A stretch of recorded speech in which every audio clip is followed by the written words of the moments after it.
Hermoso tiempo de alabanza, ¿verdad? Hermoso tiempo de alabanza, muy propicio con el sermón. Quiero, mis hermanos, sin más demora, invitarles a que en esta mañana busquemos allí en nuestras Biblias el libro del Génesis, capítulo 6.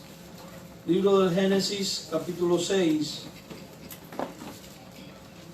Libro del Génesis, capítulo 6. Amén. Vamos a leer desde el versículo 1 en adelante. Génesis 6.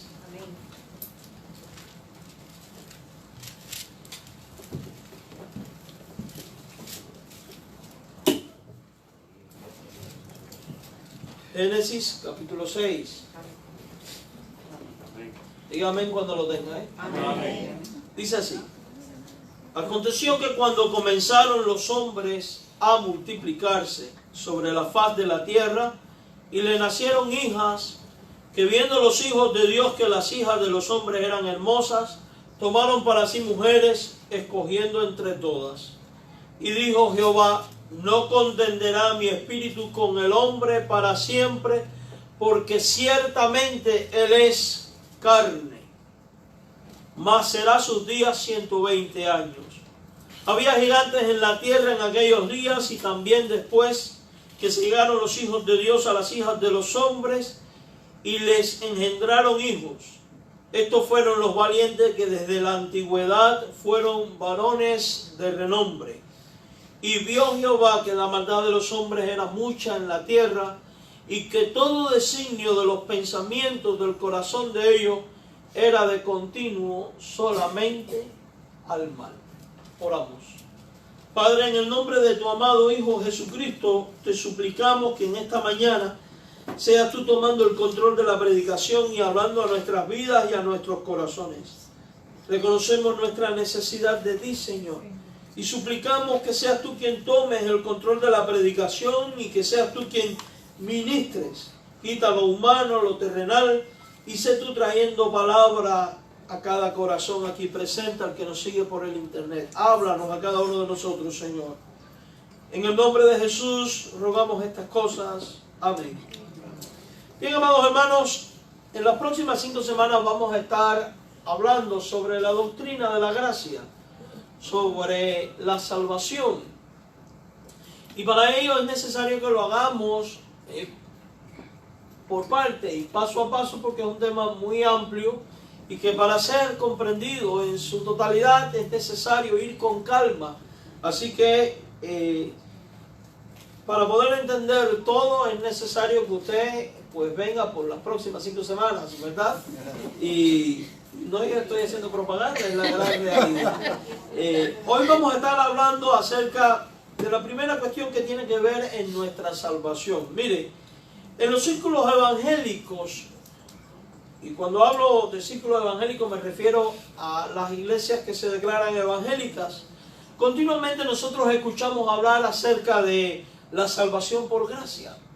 Y oímos a muchas personas que dicen: fui salvo por la gracia de Dios, y la gracia de Dios esto y la gracia de Dios lo otro. Sin embargo, cuando usted intima con las personas y empieza a hablar sobre el tema de la gracia propiamente dicho, y de cómo operó la gracia de Dios y cómo obra la salvación, etc., podemos darnos cuenta de que la gente cree que fue salvo por gracia. Sin embargo, tienen conceptos errados con respecto a la doctrina de la gracia, y con sus conceptos y posturas teológicas no bíblicas terminan, quizás inconscientemente, pero al final terminan haciendo esto: desplazando al trino Dios del centro de la obra de salvación, al enseñar o al creer que en el hombre hay vestigios de bondad, porque el hombre no está totalmente muerto en delitos y pecados, sino parcialmente, y porque el hombre aún puede, está agonizando y puede hacer algo para salvarse a sí mismo. Al creer que el hombre en su libre albedrío, y solo el hombre, excluyendo a Dios, es quien escoge a Dios para salvación, y por tanto Dios me salva porque yo lo escogí primero a Él. Eso piensan muchas personas en nuestro tiempo.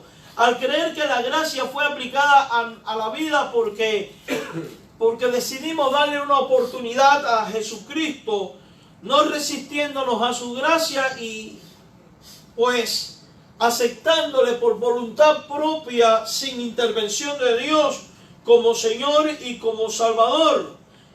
Al pensar que en mi condición de salvo está condicionada por mi actuar, mi caminar, por mi perseverar, por mí mismo, hasta el día en que Cristo venga por mí o simplemente yo muera. Sin darse cuenta, muchos con esta actitud desplazan al trino Dios. Muchos terminan dándole todo el mérito de la salvación al hombre. Mérito que, por cierto, el hombre no tiene. Y es interesante porque usted habla con este tipo de personas y dice, oh, es que al final todo esto fue el favor inmerecido de Dios por mí. Yo no lo merecía y fui salvo por gracia. Pero cuando vamos a la Escritura descubrimos que estas maneras de pensar y de actuar, estos conceptos que la gente ha desarrollado de la gracia, no son los que revela la Biblia. Porque la Biblia enseña algo muy diferente a todo lo que he dicho. Ahora, ¿por qué decimos que el hombre no tiene ningún mérito en la obra de gracia, en la obra salvífica de Dios? Son varias las razones. Razones que deben de ser estudiadas con mucho cuidado y no a la ligera. Y por eso se hace necesario estudiarlas con calma y estudiarlas por separado. Hoy vamos a estar estudiando la primera de estas razones. Y en la próxima semana pues veremos las otras. Entonces la primera de estas razones se debe, o sea que fuimos salvos por la gracia, por el favor inmerecido de Dios. Y eso es porque se debe a que el hombre está totalmente muerto. Escucha esto, totalmente muerto. No parcialmente, sino totalmente muerto en delitos y en pecados. Y por ende incapacitado para salvarse a sí mismo. El hombre no puede salvarse a sí mismo. El hombre no puede hacer nada que le haga merecedor de la salvación. Y a esto le llamamos depravación total. O sea, al hecho de que el hombre está totalmente muerto en delitos y pecados, le llamamos depravación total. Y con ello queremos decir que el hombre está totalmente depravado a causa del pecado. Y para entender esto se hace necesario ver en primer lugar lo que no es depravación total. Porque la gente a veces escucha estos términos y desarrolla conceptos equivocados y conceptos errados. Veamos entonces lo que no es depravación total. No es depravación total el pensar que el hombre caído no puede hacer buenas acciones a los ojos de Dios o de los demás hombres, aun cuando no es creyente.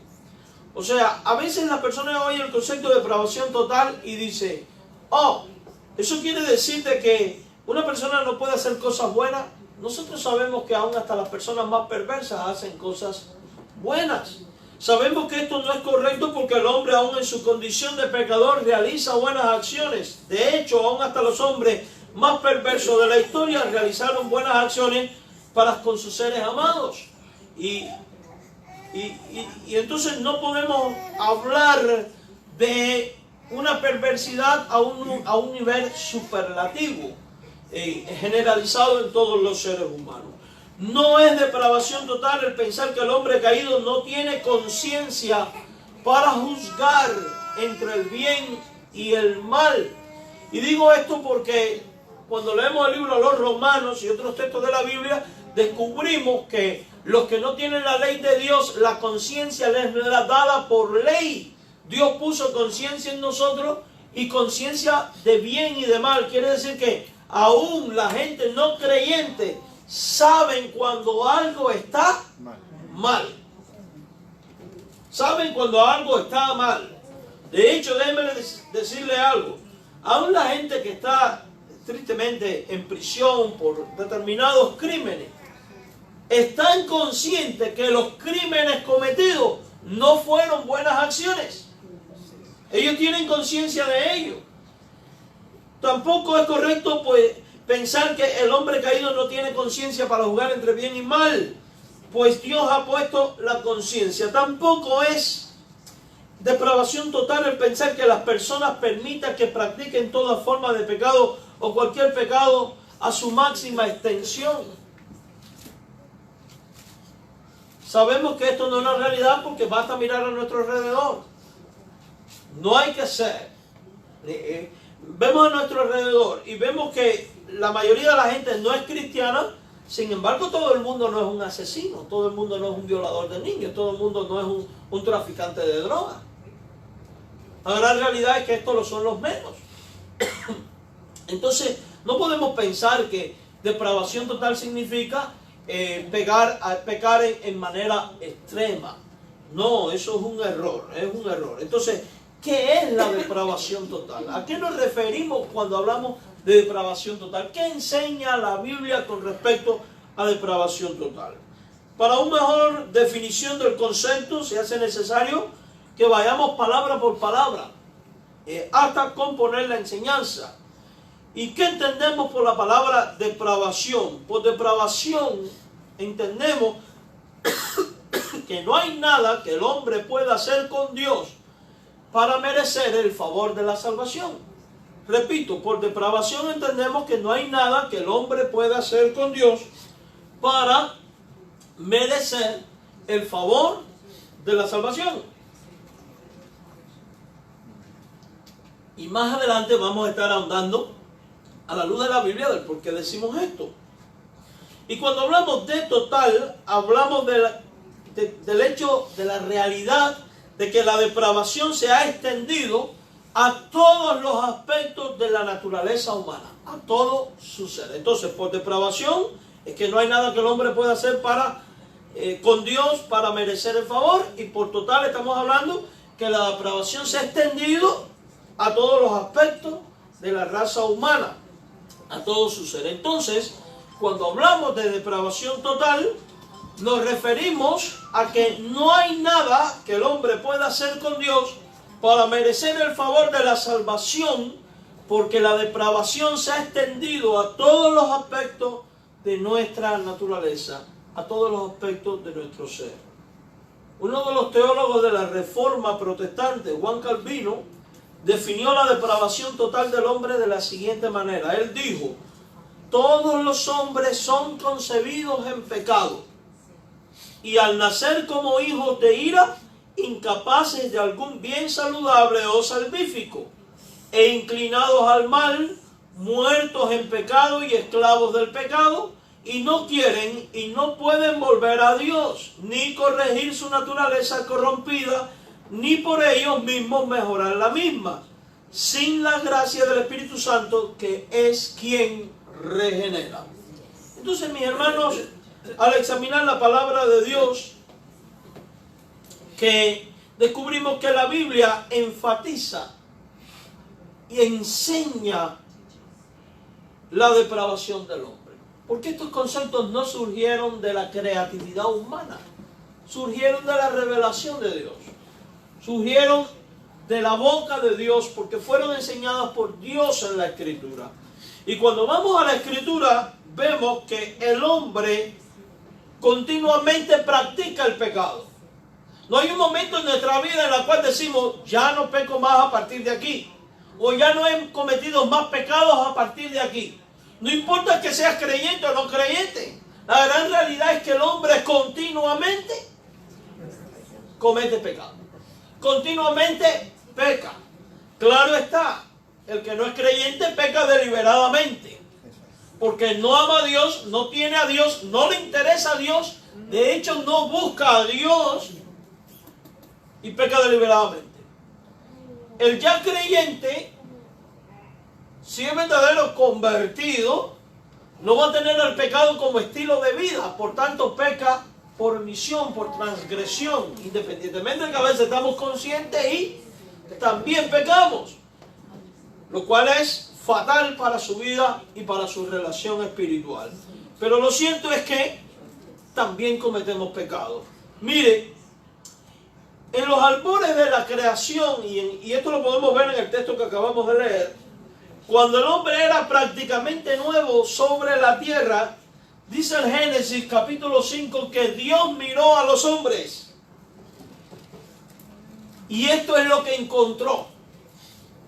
Esto es lo que encontró. Dice Génesis 6:5 y vamos a leerlo. Y está ahí en su pantalla. Y vio Jehová que la maldad de los hombres, ¿cómo era? Mucha en la tierra.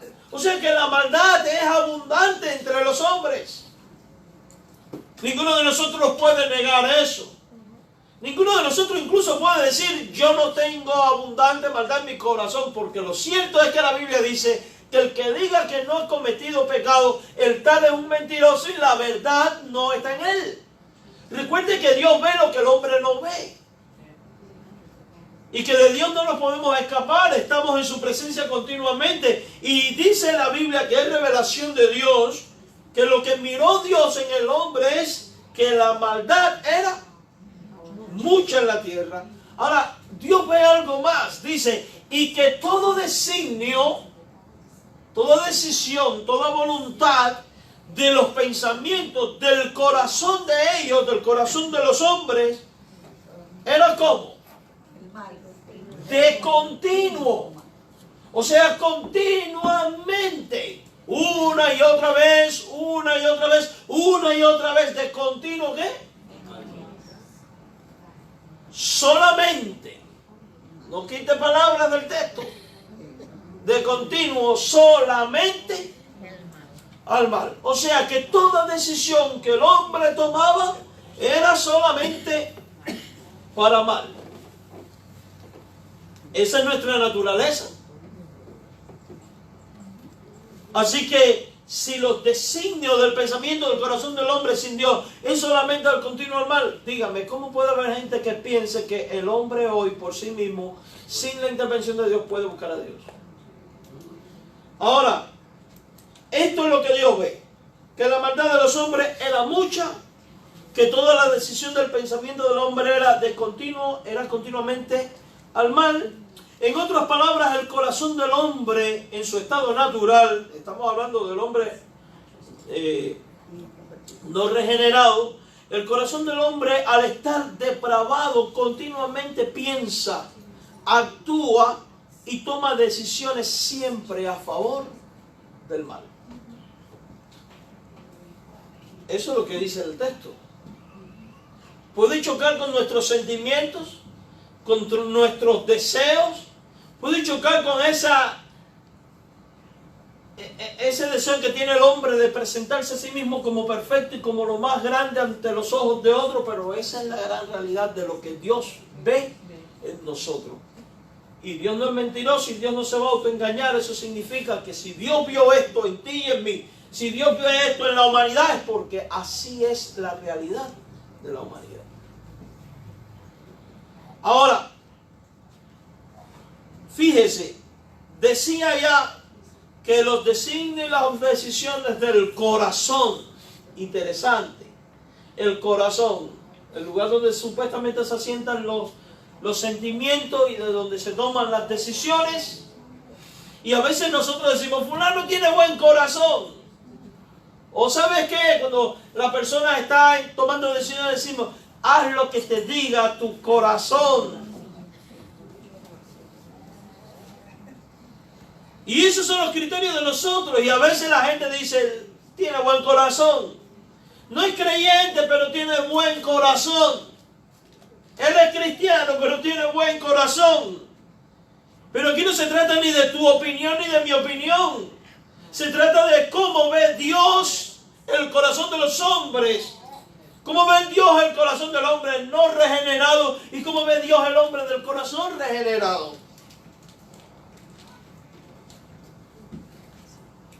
El profeta Jeremías era un siervo de Dios. Alguien a quien Dios le hablaba, probado. Y bajo la revelación de Dios, dice lo siguiente del corazón en el capítulo 17, versículo 9. Engañoso es el corazón más que todas las cosas. Y perverso. ¿Quién lo conocerá? Dios sí lo conoce, nosotros no, pero Dios sí. Porque Dios escudriña la mente y el corazón. Pero ese Dios que escudriña la mente y el corazón le reveló a Jeremías la definición correcta del corazón del hombre. Y es que el corazón del ser humano, en su condición natural de pecado, es engañoso y es perverso. Así que quien se está guiando en tomar decisiones basado en los sentimientos del corazón, se está engañando. Quien toma decisiones basadas en el corazón, va a tomar decisiones perversas y va a seguir camino de perversidad. Por eso nuestras decisiones debemos tomarlas exclusivamente en Dios, quien no tiene un corazón perverso ni engañoso, sino que es recto, es sincero y es santo. ¿Se da cuenta cómo todo esto va conspirando contra la idea de que podemos salvarnos a nosotros mismos o que somos el centro de la salvación porque yo era bueno? O porque yo no soy tan malo. O porque yo no estoy totalmente depravado. Aquí dice que el corazón, fíjese, los pensamientos y las decisiones son de continuo mal. Ahora dice que el corazón es perverso y engañoso.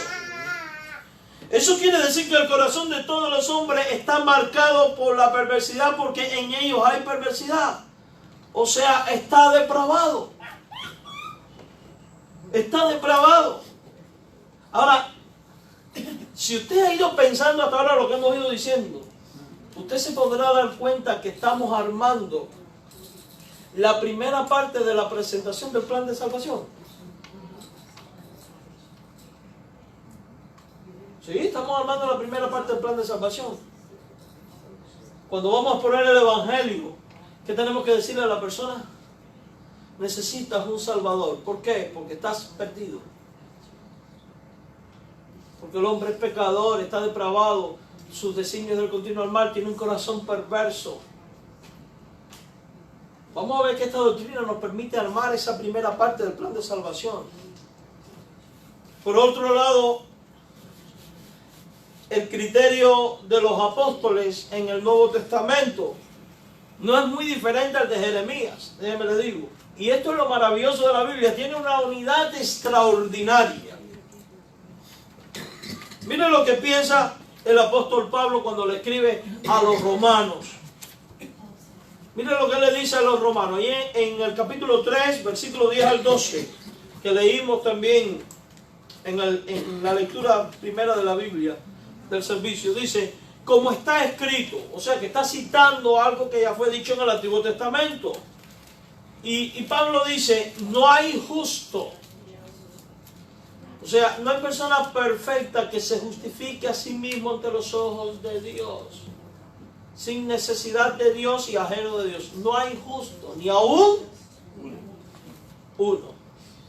No hay quien entienda. O sea, quiere decir que el hombre por sí mismo, sin la intervención de Dios, no puede entender las cosas de Dios. Oiga, y si no puede entender a Jesucristo como Señor, como Salvador, que su sangre limpia, transforma, regenera, entonces ¿cómo es que la gente dice que yo lo escogí a Él? ¿Cómo usted puede coger algo que usted no entendió? Pero hay más.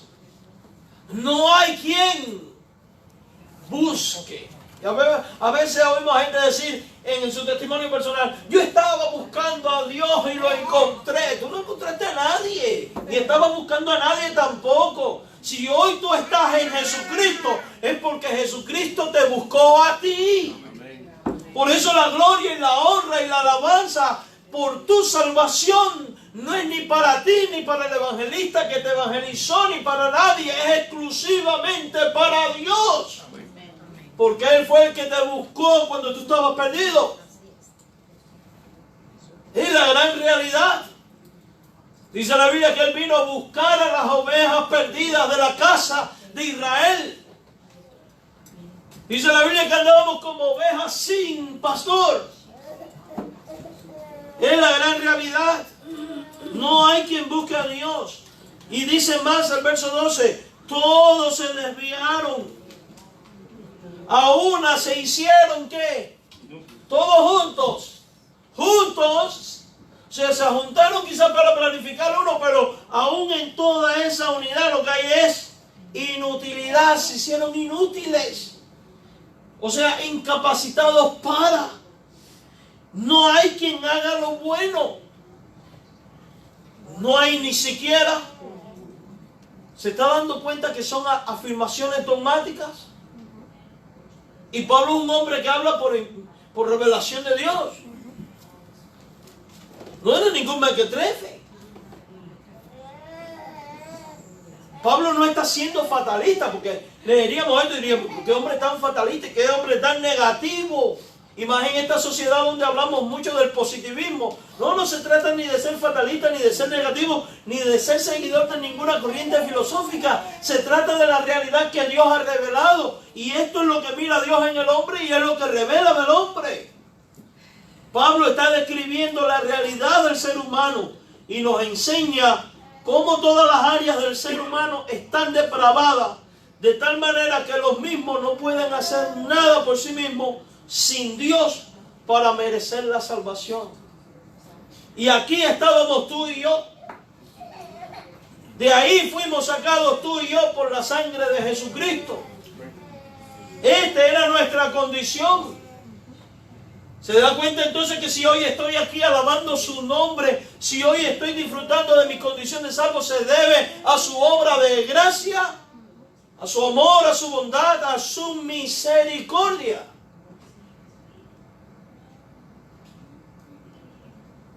La Biblia enseña que no existe ningún hombre que sea justo. Como está escrito, no hay justo ni siquiera uno. La Biblia enseña que ningún hombre por sí mismo entiende las cosas de Dios y busca a Dios. El verso 11 dice, no hay quien entienda, no hay quien busque a Dios. La Biblia enseña que todo hombre sin excepción está desviado evidentemente del camino correcto, el camino que lleva a la vida eterna. Está desviado de ese camino, sigue el camino amplio que lleva a perdición. Y dice que todo hombre por su pecado se hizo inútil, se inutilizaron a sí mismos, quedaron incapacitados para entender y buscar a Dios, y por eso recalca que no hay un solo hombre que haga lo bueno, ni siquiera uno. Entonces, ¿por qué estamos tú y yo aquí? Por su gracia, que cambió nuestro corazón, quitó el de piedra y puso el de carne. Por su gracia que obró con su Espíritu Santo, convenciéndonos de juicio, justicia y pecado. Por su gracia que nos transformó, y eso lo vamos a ver en las próximas semanas. Amados hermanos, gústenos o no, la Biblia enseña que todo hombre nació caído y nació pecador. Tú no naciste siendo un santo. Bueno, pero pastor, basta con mirarle la cara a un bebé para ver que es imposible que haya maldad ahí. Es que te voy a decir más, no solamente hay maldad ahí, hay maldad desde mucho antes. Desde el momento en que el espermatozoide fecundó el óvulo, ya ahí está en pecado. Y esto no es un extremismo teológico, es una realidad bíblica. Salvo Jesucristo, quien fue concebido por obra y gracia del Espíritu Santo, y quien fue sin pecado, todo hombre, sin excepción, nació siendo ya un pecador. Vamos a leer el Salmo 51, versículo 5.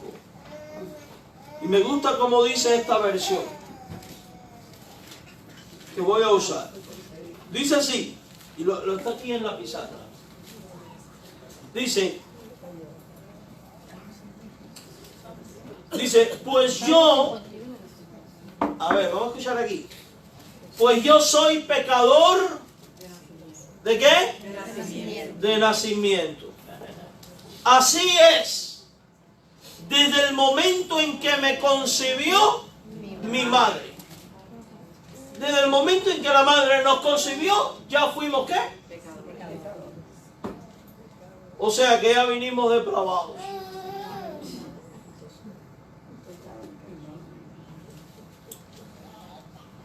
¿Y usted quiere ver si eso es así o no? Mira el desarrollo de un bebé. Que aprende más fácil las cosas malas que las buenas. Aprenden a jalar el pelo y a morder antes de decir mamá y papá. Y a dar berrinche. Mira ahí, tenemos ejemplos. Vino muy al grano. Gracias. Es un niño, no tiene conciencia de eso, hay que aguantarlo. Pero es la realidad, basta con ver el desarrollo de los niños. ¿Qué es lo primero que hacen los niños? Morder, alar el pelo. Intentan golpear al padre. ¿Cierto o falso? Lo hacen. Y en los primeros años de la vida pasan por etapas donde usted puede ver el pecado. Son egoístas, no comparten. Después llega otra etapa donde son mentirosos. Donde son embusteros. Sí. Manipuladores.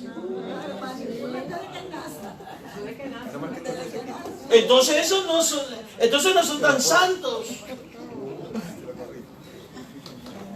Abusadores. Pregúntale a los abuelos, ¿verdad, José? ¿Empiezan a abusar? Digo, yo abusé de mi abuelo cantidad. Por eso yo digo, yo no crío nietos. Pero, hermanos míos, se da cuenta, mira el desarrollo del niño. Vemos todo esto, corazón perverso, de continuo al mal. Son evidencias que están ahí, palpables. Entonces, así como David, todo ser humano es pecador y desde el momento de la concepción. En otras palabras, somos pecadores por naturaleza porque al momento de la concepción y del nacimiento personalmente no habíamos hecho nada malo y ya se nos declara pecadores. ¿Por qué? Porque somos pecadores por naturaleza porque todos los hombres pecaron en Adán. Cuando Adán cayó, cayó toda la raza humana. Cuando Adán pecó, en Adán pecó toda la raza humana. Por eso nacemos así. Dice Romanos 5:12, y lo voy a leer en la Biblia del Oso, me gusta cómo viene aquí. Por tanto, la Biblia del Oso es la primera Biblia que hubo en español, 1569. De ahí sale Reina Valera. Dice, por tanto, de la manera que entró en el mundo, de la manera que el pecado entró en el mundo por un hombre, y por el pecado la muerte así pasó a todos los hombres. Evidentemente si pasó la muerte es porque pasó ¿qué? El pecado, porque la paga del pecado es la muerte. Y mire cómo dice este texto, me encanta. Pasó a todos los hombres en aquel en quien todos pecaron. En esta parte final, en aquel en quien todos pecaron. Ustedes ven ciertas letras cambiadas, no son falta de ortografía, es que es un texto castellano antiguo, es diferente al castellano de nosotros. En quien todos pecaron. Esa es la razón por la cual todos somos pecadores por naturaleza. Y todos a causa de ser pecadores tenemos necesidad, entonces, de la gloria de Dios. Tenemos necesidad de la salvación de Dios. Porque por causa del pecado estamos separados de la gloria de Dios. Y por ende estamos necesitados de la misma. De hecho, esa frase puede traducirse cortados, separados o necesitados. Por ejemplo, en Romanos 3:23 leemos. Porque, y me gusta como dice la Biblia del Oso, porque todos pecaron y tienen necesidad de la gloria de Dios. Si el hombre está totalmente depravado, el hombre necesita la gloria de Dios. Necesita la salvación de Dios. Porque no puede salvarse a sí mismo. La Nueva Traducción Viviente dice, pues todos hemos pecado, nadie puede alcanzar la meta gloriosa establecida por Dios. Interesante, porque este texto enseña que nadie puede alcanzar la meta gloriosa establecida por Dios porque todos hemos pecado. Entonces, porque todos pecaron, todos tienen necesidad de la gloria de Dios, de la salvación divina. Por cuanto todo hombre está totalmente depravado, es que la Biblia afirma la realidad de que todo hombre está incapacitado para hacer el bien. Hablamos de este tipo de bien que debe de satisfacer la justicia de Dios como para hacerse merecedor de la salvación por obras propias. En otras palabras, sería un bien perfecto, así como el bien perfecto de Dios. Implicaría que el hombre nunca cometiera ninguna clase de obra injusta. Y a veces oímos personas que dicen, yo voy al cielo porque no le he hecho mal a nadie. Desde tu concepto no le has hecho nada malo a nadie. Pero la pregunta es, ¿el bien que has hecho es exactamente igual al bien que hace Dios? ¿Es tan perfecto como el bien de Dios? Si el hombre tiene pecado, el hombre no va a hacer esa clase de bien. Por tanto, en realidad, eso no va a justificarte para entrar al cielo. Tal persona no existe. Todo hombre por causa del pecado está incapacitado para hacer esta clase de bien. Si los designios y pensamientos del corazón del hombre son solo de continuar mal, como leímos en Génesis 6:5, al aplicar lo dicho por Jesús en Mateo 7:17, cuando dice, y vuelvo a leer la Biblia del Oso, de esta manera todo buen árbol lleva buenos frutos, mas el árbol podrido lleva malos frutos. No puede el buen árbol llevar malos frutos, ni el árbol podrido llevar frutos buenos. El hombre en su condición natural de pecado, cuyos frutos no son el bien, sino el mal, hermano, ¿es árbol bueno o es árbol podrido? ¿Es árbol malo? La evidencia de nuestra acción dice que todo ser humano por naturaleza está podrido. ¿Por qué? Porque el pecado está en todo su ser. Es tanto así que Jesús enseña que el hombre sin Él, o sea, separado de Él, nada puede hacer por sí mismo porque su condición propia de pecado se lo impide y le condena. Porque el hombre no tiene vida en sí mismo, necesita de la vida que viene de Cristo. Juan 15, del 4 al 5 dice, permaneced en mí, yo en vosotros, como el pámpano no puede llevar fruto por sí mismo, si no permanece en la vid, así tampoco vosotros, si no permanecéis en mí. Yo soy la vid, vosotros los pámpanos, el que permanece en mí, yo en él, este lleva frutos, porque separado de mí, nada podéis hacer. El hombre por sí mismo, hermano, no puede llamar a Jesús Señor. Fíjese, si usted un día le dijo, Señor Jesús, sálvame, no se debió a que tú eres especial y extraordinario.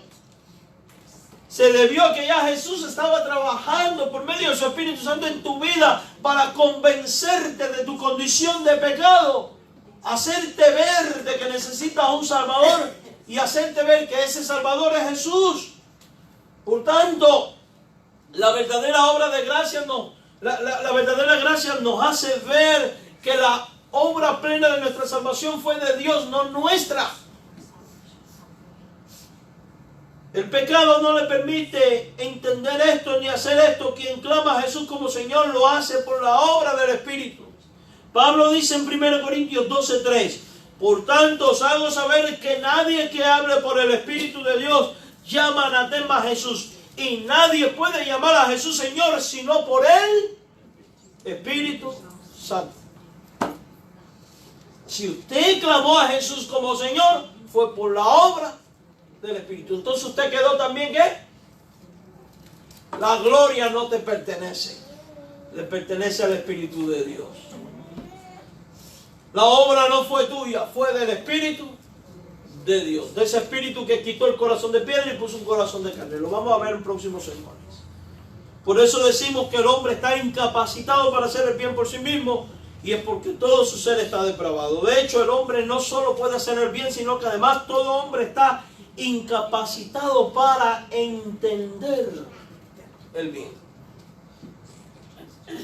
Mateo 13 enseña que Jesús le hablaba en parábola a cierta multitud que llegó a él para oírle. Y luego en el capítulo 13, versículo 10 de Mateo, los discípulos le preguntaron que por qué les hablaba por parábola, e inmediatamente dice esto. Y yo quiero que usted preste especial atención, porque aquí hay otro detalle. Si usted ha entendido el Evangelio, no es porque usted es superdotado, sino porque Dios te reveló su verdad. Amén. Amén. Entonces, entender el Evangelio tampoco es obra del hombre. Miren lo que dice Mateo 13:11. Él respondió y díjole: porque a vosotros he concedido saber los misterios del reino de los cielos, mas a ellos no es concedido. O sea, aquí hay una verdad sorprendente. Hay personas a las cuales Dios, por medio de Cristo, le ha concedido el saber los misterios del reino de los cielos, y hay otras personas a las cuales Dios no les concede el conocer estos misterios. ¿Por qué lo hace así? Yo no lo sé, pero eso es lo que dice la Biblia. Entonces, si usted hoy está aquí alabando su nombre, si usted hoy es salvo, ¿por qué es? Porque Dios tuvo misericordia de ti pese a tu condición de pecador, y tuvo a bien revelarte los misterios de su reino y darte la sabiduría para entenderlo y convencerte hasta llevarte al punto donde ya no pudieras resistirte más y tú por voluntad propia terminaras creyendo en Jesús. Eso lo vamos a ir completando luego, pero por ahora vamos viendo esto. Recuerden que Jesús en otra ocasión dijo, no lo tengo aquí, debí haberlo puesto: nadie conoce al Padre sino el Hijo, y aquel a quien el Hijo lo quiere revelar. Entonces usted y yo hoy debemos alabar el nombre de Dios, porque Dios nos reveló sus misterios. Debemos vivir agradecidos. Conocer los misterios del reino de los cielos depende de que Dios le conceda el entenderlo o no. Lo cual significa que el hombre por sí mismo no entiende estos misterios.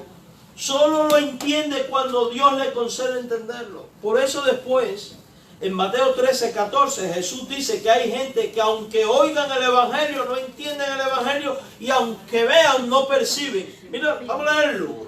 Mateo 13:14. De manera que se cumple en ellos la profecía de Isaías que dijo: de oído oiréis y no entenderéis, y viendo veréis y no percibiréis. Por eso que hay gente a la cual le predicamos, y por más claro que les ponga el Evangelio, no responden. Porque no le toca a usted hacer que respondan, es obra de Dios, es una obra de gracia. Entonces el hombre por sí mismo, sin la intervención de Dios en su vida, no entiende estos misterios. Y no los entiende aunque lo escuche. Por eso decimos que el hombre, a causa del pecado por sí mismo, no entiende el bien. Es por eso que muchos de los judíos, aunque tenían la ley que hablaba del Mesías, de su obra, de sus señales, etc., no le recibieron. Jesús dijo: a los suyos vino y los suyos no le recibieron. ¿Quiénes le recibieron? Si usted lee Juan 10, dice: mis ovejas, las que el Padre me dio. No le recibieron porque no entendieron. Porque al hombre por sí mismo está incapacitado para entender y por ende para recibir a Cristo. Esto pasaba contigo. En los siguientes pasajes Jesús explica cómo ciertas personas no pueden entender su lenguaje, teniendo en cuenta que a quien Dios no le da a conocer sus misterios, el tal está bajo el control del pecado, o sea, totalmente depravado, y por ende no puede entender. Y esto nos arroja luz de por qué Pablo decía: no hay quien entienda. Dice Juan 8:43. ¿Por qué no entendéis mi lenguaje? Y es una pregunta: ¿por qué no entendéis mi lenguaje? ¿Cuál es la respuesta? Porque no podéis escuchar mi palabra. Y no es porque eran sordos, o porque se le había acabado la batería al aparato. Jesús responde al interrogante de por qué el hombre en su condición natural, a quien Dios no le ha revelado su misterio por sí mismo, no puede entender. Y es porque no puede.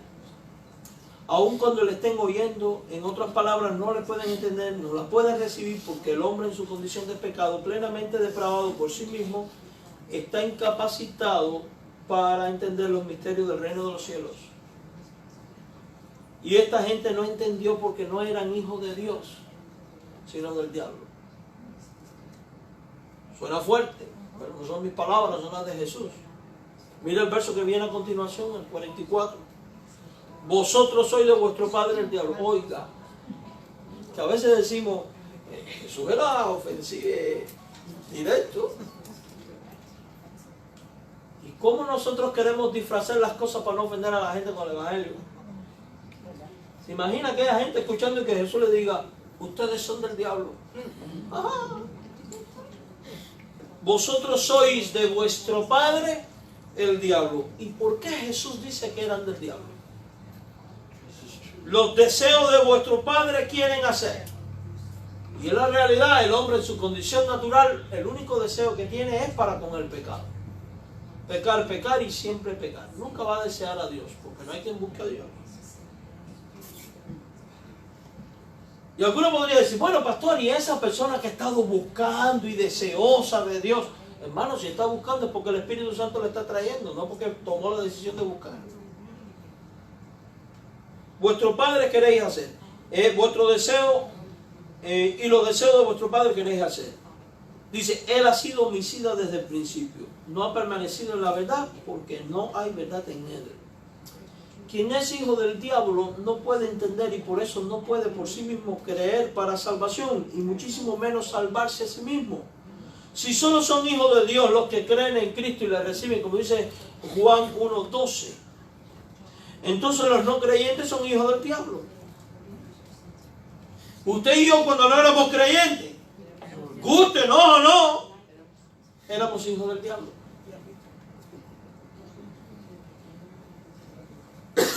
Y la condición de un hijo del diablo es de incapacidad para entender. Y eso se debe a que está plenamente depravado. Si entendemos es por la obra de Dios. Bendito su nombre. Una persona solo puede entender el evangelio. Solo puede entender los misterios de Dios si Dios mismo le abre el corazón para que entienda. Y cambia ese corazón engañoso y depravado, ese corazón, como dice Isaías, de piedra y pone uno de carne. ¿Quiere ver un ejemplo del Nuevo Testamento? Lidia. ¿Recuerdan de Lidia? Aquella muchacha que iba detrás de Pablo. Hechos de los Apóstoles, capítulo 16, verso 14. Mira lo que pasa con ella.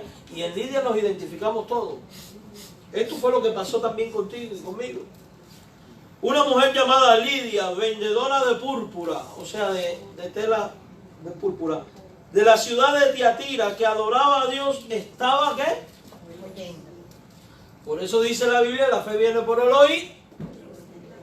Y es que el Espíritu de Dios usa la palabra para producir la fe que se requiere para creer en Jesucristo. Eso lo vamos a ver luego. Estaba oyendo. Y mientras ella estaba oyendo, porque recuerde que por sí mismo el hombre en su condición de pecado, oyendo no oye y viendo no ven. Pero ¿por qué ahora esta mujer puede oír? Mire por qué. El Señor abrió, ¿qué cosa?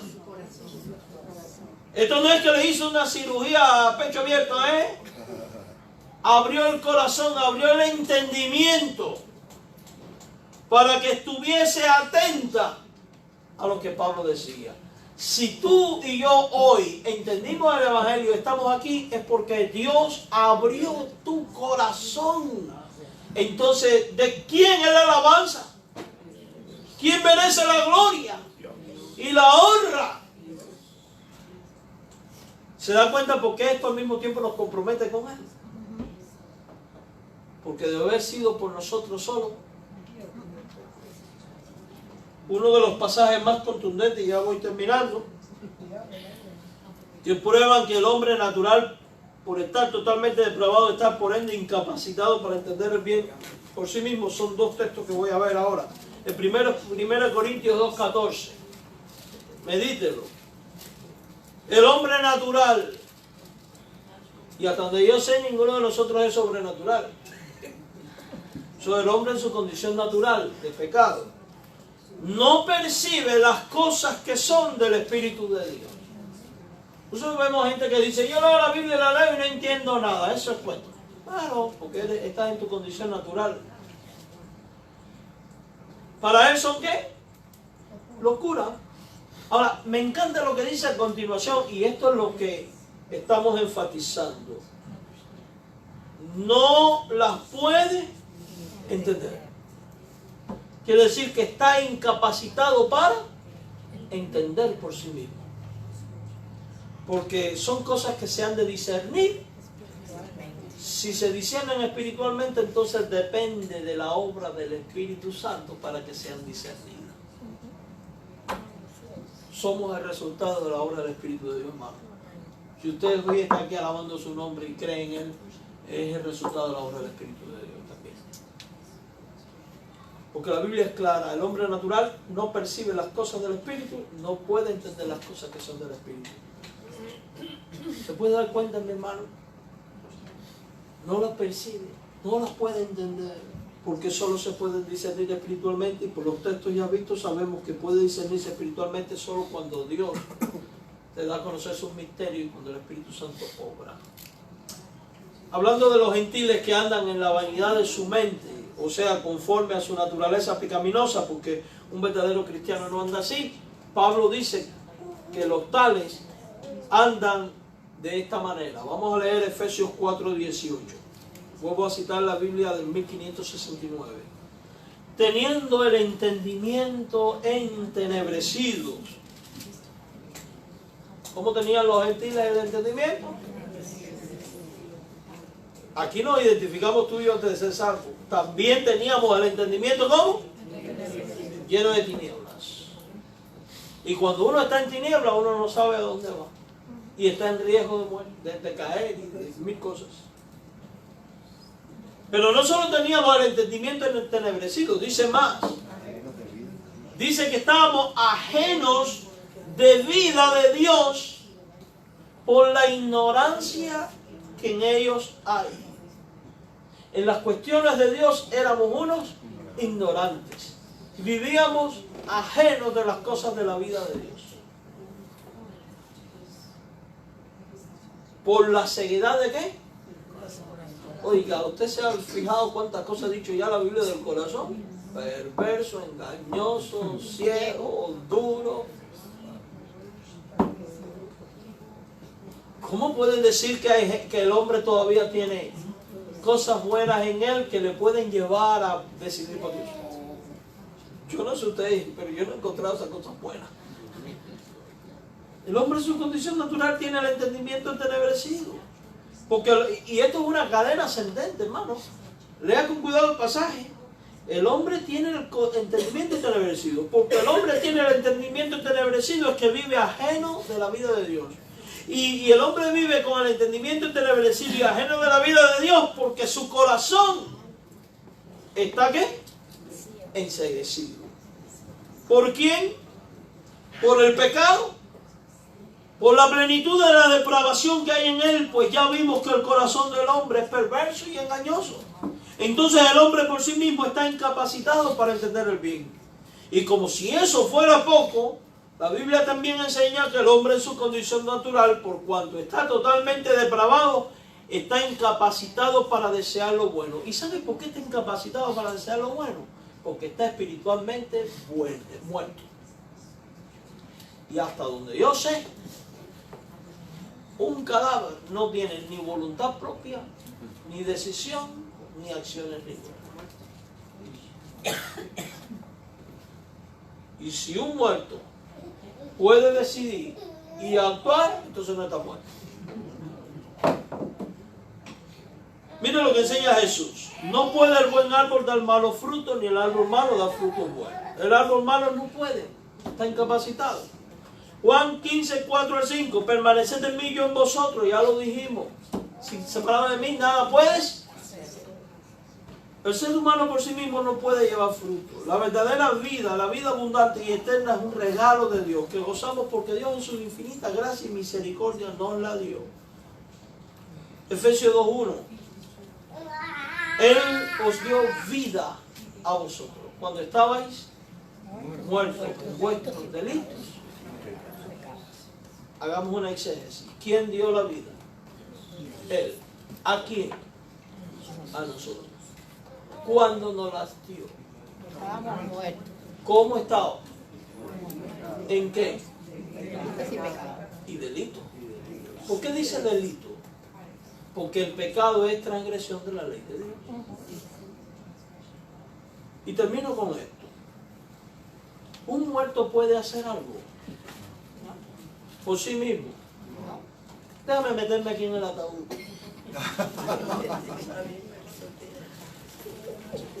¿Un muerto puede entender algo? ¿Un muerto puede desear algo? No me entierren, quémenme, no me entierren. Al final, después que usted se muera, su familia va a hacer con usted lo que le dé su gana. Y usted no va a poder decir, no, para fuego no, para la tierra. No va a poder decir eso. Bueno, se nos compara con un difunto. Y esta es la mejor expresión para mostrar nuestra depravación. No podemos hacer nada, no podemos entender, no podemos desear. Eso quiere decir que la depravación total indica la incapacidad completa del hombre para hacer algo para salvarse a sí mismo. Eso quiere decir que Dios debe iniciar el proceso para que una persona sea salva. Eso quiere decir que todo ser humano entonces necesita un Salvador. Si tú no has creído en Cristo como Señor y como tu Salvador, no vas a ser salvo. No vas a poder ser salvo por ti mismo. Porque solo se llega al cielo por medio de Cristo. Hoy tú has escuchado esta parte. Yo te animo en el nombre del Señor a que creas en Él, porque en Cristo todo esto puede ser transformado. Si usted hoy disfruta de la salvación, no es porque usted es una persona buena, sino porque Dios es bueno. Que pese a tu condición de muerte, en su gracia y misericordia, decidió salvarte. Por eso Él merece toda la honra, toda la gloria, y debe conducir nuestros pasos a una vida de obediencia y servicio incondicional a Él. Por lo que Él ha hecho por nosotros, debemos comprometernos con Él. Salvo por gracia, pese a que estábamos totalmente depravados y por ende incapacitados para salvarnos. Esto nos lleva a la siguiente enseñanza. Si estamos totalmente depravados e incapacitados para ser salvos por nosotros mismos, entonces si somos salvos se debe a que Dios inició el proceso de salvación. ¿Cómo lo hizo? El domingo que viene yo les digo. El domingo que viene yo les digo. Yo les recomiendo que tomen notas para que puedan entender todo, porque en un solo día no se puede ver toda la doctrina. Pero reflexionemos, hermanos, reflexionemos. Se da cuenta de que si no podíamos hacer nada para salvarnos y hoy somos salvos, que esto es la verdadera gracia. Pero cuando yo digo, oh, es que yo tenía algo bueno y yo, ya no es solo Dios, es Dios y yo. O yo y después Dios. Y las cosas no son así. Esto es parte de la doctrina de la gracia. Amén. Vamos a orar. Señor, gracias porque tu amor y misericordia es tan grande que no tuviste en cuenta nuestra miseria, y en tu amor y en tu misericordia te plugo darnos vida aún cuando estábamos muertos. Hoy entendemos que no podíamos hacer nada, por tanto, esto es plenamente una obra tuya. Por eso te alabamos y te bendecimos, y te suplicamos que nos ayudes a vivir comprometidos contigo. Gracias por la obra de Jesucristo. Gracias por la obra de tu Santo Espíritu. Gracias por ser Dios, Señor. Danos tu bendición. En el nombre de Jesús. Amén. Puesto de pie, cantamos este himno. Sublime gracia.